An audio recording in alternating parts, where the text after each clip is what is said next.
Have you ever thought about what was really going on inside the disciples' heads before Pentecost?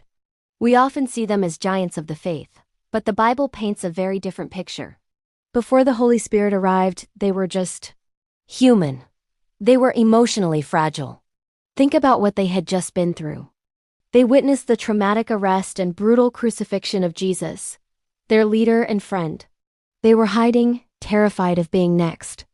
Then came the confusing reports of the resurrection, followed by Jesus ascending, leaving them with the immense pressure of leadership but without his physical presence.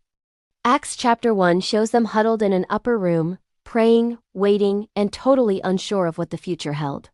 If we look at this through a mental health lens, they were dealing with severe anxiety, profound grief, constant fear, and a major identity crisis. They were emotionally exhausted. Pentecost didn't happen when they were at their strongest. It happened when they were at their most vulnerable. This is a powerful reminder that our lowest points are often the very places God chooses to meet us.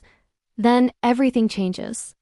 Acts chapter 2 says, "Suddenly a sound like a mighty rushing wind filled the house." This wasn't just a spiritual event. It was a deeply emotional and psychological transformation. Imagine the feeling in that room. The Holy Spirit brought comfort where there was grief, courage where there was fear, clarity where there was confusion, and a profound sense of connection where there was isolation. In mental health terms, the Spirit acted as a regulator for their fear. It became a source of inner strength, a healer for their trauma, a restorer of their identity, and a stabilizer for their chaotic emotions. They moved from a state of internal chaos to one of deep, internal peace. Then came the tongues of fire that rested on each of them. This is such a powerful symbol. It wasn't one giant flame for the group. It was a personal flame for each individual.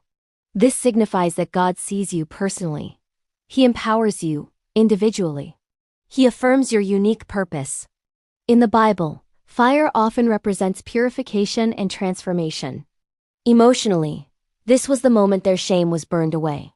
Fear lost its grip, and self-doubt was replaced with a God-given confidence. Their past failures, their denials, their moments of doubt, none of that defined them anymore. They were now defined by God's calling on their lives. And what about speaking in other languages? This is one of the most incredible parts of the story. One of the deepest human wounds is the fear of being misunderstood, of not being heard. At Pentecost, the Spirit breaks down that barrier in a miraculous way. The disciples start speaking in languages they've never learned, and the diverse crowd from all over the world hears the good news in their own native tongue. This is a beautiful picture of relational healing. Communication barriers were removed, true connection was restored, and the feeling of isolation was shattered. The Spirit met one of our most fundamental human needs, the need to be truly heard and deeply understood. Now let's talk about Peter. This is the same Peter who, just weeks earlier, denied even knowing Jesus 3 times because he was scared. But now, filled with the Holy Spirit, he stands up in front of thousands of people and boldly preaches. He moves from shame to confidence, from fear to courage, from silence to proclamation. This is what a radical emotional transformation looks like.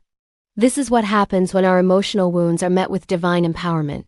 It shows us that our past mistakes don't have to dictate our future.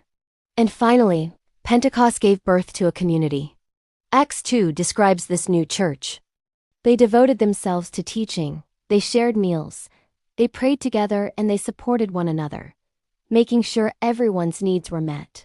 This is a perfect blueprint for mental health and resilience. They created a community of belonging, shared burdens, mutual care, and a common purpose. Pentecost didn't just create a religion. It created a healing community. So, the story of Pentecost is so much more than a historical account of spiritual power. It's a powerful story of emotional restoration. It teaches us that God meets us in our fear and vulnerability. The Holy Spirit is a healer of our inner worlds. Our past trauma does not disqualify us from a powerful future. Our identity can be rebuilt, and courage can rise from our most broken places. And perhaps most importantly, community is absolutely essential for our emotional and spiritual health.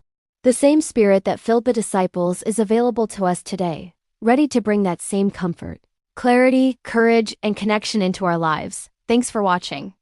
If this resonated with you, Consider subscribing for more content like this.